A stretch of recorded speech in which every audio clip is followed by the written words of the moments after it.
আমরা অনেকেই নার্সারি থেকে সুন্দর সুন্দর গাছ কিনে আনি, কিন্তু কিছুদিনের মধ্যেই গাছগুলো হয় মারা যায়, নয়তো নষ্ট হয়ে যায়। জানেন কেন? কারণ কিন্তু অনেক কিছুই হতে পারে, কিন্তু সবথেকে বিশেষ যে কারণটা সেটা হলো আমাদের মাটির মিশ্রণ ঠিক থাকে না। আজ আমি আপনাদেরকে দেখাবো নার্সারি সেই গোপন ফর্মুলা, যাতে কিন্তু আপনাদের গাছগুলো হবে খুব ঝোপালো আর ফুলে ভরা। চলুন তাহলে আর একদম দেরি না করে শুরু করা যাক আজকের ভিডিও। মাটি তৈরির জন্য মূলত 4টে জিনিস লাগবে। প্রথম উপকরণ বাগানের সাধারণ মাটি। চেষ্টা করবেন যে মাটিটা যেন একটু ঝুরঝুরে হয়, না হলে কিন্তু আমাদেরকে সেটা তৈরি করে নিতে হবে। টবের পুরানো মাটিও কিন্তু ব্যবহার করা যায়। দ্বিতীয় উপকরণ হলো পুরানো গোবর সার বা কম্পোস্ট। এর বদলে ভার্মি কম্পোস্টও কিন্তু ব্যবহার করা যায়। অবশ্যই এটা দেখে নিতে হবে গোবর সারটা যেন কমসে কম 1 বছরের পুরানো হয়। পরবর্তী উপকরণ বালি, নদীর লাল বালি, যেটা কনস্ট্রাকশনে ব্যবহার করা হয়। বালিতে যেহেতু নুন থাকে, তাই সেই বালিটাকে কিন্তু ভালো করে ধুয়ে নিতে হবে। সেটা করলে সব থেকে ভালো হয়। আর 4 নম্বর উপকরণ হলো ধানের তুষ বা কোকোপিট। ধানের তুষ কিন্তু নার্সারির লোকেরা খুব ব্যবহার করে। ধানের তুষের বদলে পাতা পচা সারও কিন্তু ব্যবহার করা যায়। এবারে আসি প্রত্যেকটা উপকরণের পরিমাণ।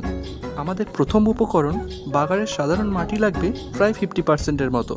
দ্বিতীয় উপকরণ পুরানো গোবর সার বা কম্পোস্ট লাগবে প্রায় 30%-এর মতো। 10%-এর মতো লাগবে লাল বালি, তবে এটা কিন্তু মাটির উপর ডিপেন্ড করছে। আর চতুর্থ উপকরণ ধানের তুষ বা পাতা পচা সার লাগবে 10%। পাতা পচা সার 10%-এর বদলে 20%-ও নেওয়া যেতে পারে। নার্সারি মালিরা কিন্তু মাটিতে আরও কিছু জিনিস মেশায়, আর এই সিক্রেটটা কাউকেই জানাতে চায় না। তাই এর সাথে আমরা মিশিয়ে নেব 1 মুঠো নিমখোল, যাতে মাটির মধ্যে থাকা পোকা ও অন্যান্য ছত্রাকগুলো আরামসে নষ্ট হয়ে যায়। এছাড়াও 1 মুঠোর মতো নেব হাড়ের গুঁড়ো, বা পরিবর্তে শিং চাচাও ব্যবহার করা যায়। এর মধ্যে থাকা ফসফরাস গাছের ওভারঅল গ্রোথ আর শিকড়ের বৃদ্ধিতে খুব ভালোভাবে সাহায্য করে। মনে রাখতে হবে মাটি তৈরির সমস্ত উপকরণ কিন্তু খুব ভালোভাবে মেশাতে হবে। মাটির মধ্যে থাকা কোনো রকম বড় ঢিল বা প্লাস্টিক থাকলে সেগুলোকে অবশ্যই ফেলে দিতে হবে। মাটি যত হালকা হবে, গাছের শিকড় তত সহজে চলাচল করতে পারবে।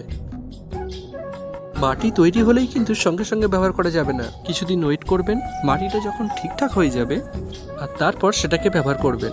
সরাসরি লাগালে কিন্তু মারাত্মক ক্ষতি। আপনাদের বেশিরভাগ গাছ কিন্তু এই কারণেই মারা যায়। মাটি রেডি হয়ে গেলে যে কোনো সময় চারা রোপণ করতে পারেন। আর এই টিপসগুলো যদি ঠিকঠাক মেনে চলেন, তাহলে নার্সারির গাছকেও কিন্তু হার মানাবে আপনার বাড়ির গাছ। তাহলে কেমন লাগলো আজকের এই ভিডিওটা? অবশ্যই কমেন্ট করে জানাও।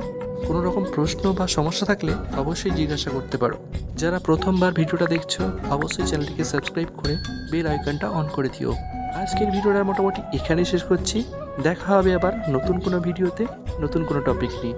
আজকের মতন টাটা।